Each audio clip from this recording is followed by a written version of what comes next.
Well, this is Clint Locklear from Predator Control Group. We have Wolfer Nation website, which is the most trapping information you'll ever find online. And we do a trapping podcast called Trapping Radio every Friday night. I'm at the bottom end of my property. I'm doing kind of like a little short video series just because it's convenient. And of different locations. Now this is the Sequatchie River. And this is what it looks like when we have the 100-year drought that we're in right now. So it's pretty low. But in the winter, this up here will flood. But most of the time, the water is about 3 or 4 feet below this main bank.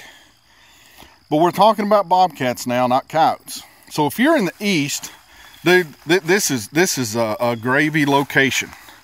And it could be pretty much anywhere up and down this small river, because it's really small right now.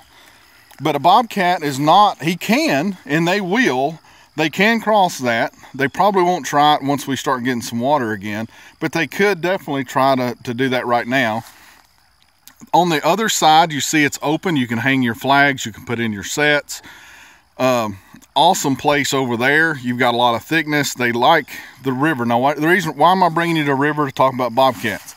In the east, a majority of your bobcats, in my experience, are going to be hugging these. You can do it with snares, you can do it with traps. If it's legal, you use body grips. But these is what I'm looking for. I'm looking for smaller stuff just like this. Now you can see how open it is because someone goes over there a couple times a year and bush hogs that. If you had permission, anywhere out in that opening that you see through the woods right there, and there's a walking trail that you can't see that parallels this little river, you could put a bobcat setting with a flag. You could control that whole edge over there because it's just a great big ridge going up that. It's probably about 600 feet. Now this is my side of the property, and here is High Bank Trail that you may be able to see in the camera. It moves right along through there. We're very close to the edge. This is where the big coon and the big bobcats are going to be. Now since this is my property, I've cut this trail for the sole purpose of trapping. I came down here with a scythe a couple of times, and I've left that big log. There's about 18 inches underneath it.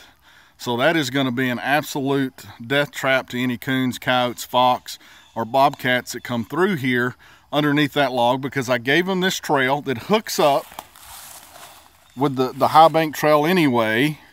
But I get to control the situation with that big old log that fell during a storm we had.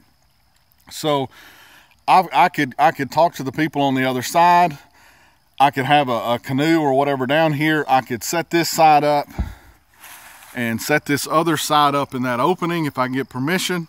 And I can come down here and literally put 2 or 3 traps out, and probably over the course of the winter in Tennessee, with the population of bobcats that we have, and probably take 8 to 10 cats just off of on both sides of this small river. So when you're in the east, don't be thinking about the mountaintops and the side rocks and all that stuff you hear about in the west. Guys, I'm telling you, this is the location. Find the trails, find where you can put the sets, and then you can really rock on your bobcats. So good luck out there this year.